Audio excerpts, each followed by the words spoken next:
जाला। मेरी उम्र है 13 साल। मैनू तू करू चुक के लैके गए ने गड्डी ते रज़ाक महबूब तालिब लैके गए ने। 3 औरतां चक 54 लैके गए ने। उत्थे मेरा निकाह पढ़वाया। उत्थे मैंने 11 दिन जबरदस्ती जना किया मेरे नाल।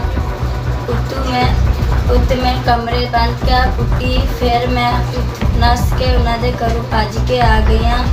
मैं अपने प्यो को लाई हाँ। मैं डिप्टी साहब को अपील कर दी हाँ, मैनू इंसाफ मिलना चाहिए।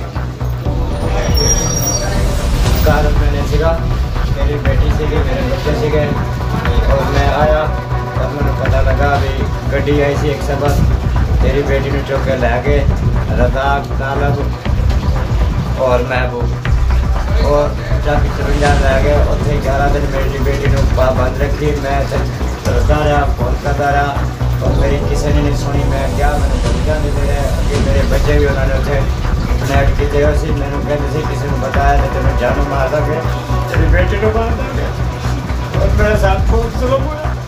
अज मेरी बेटी मेरे को आई है इंसाफ मिला जाए तो 10 साल जानो बाद वो पंजाब में अपील है। मेरे छोटे छोटे बेटे है बहुत जुल्म होया सारे साथ।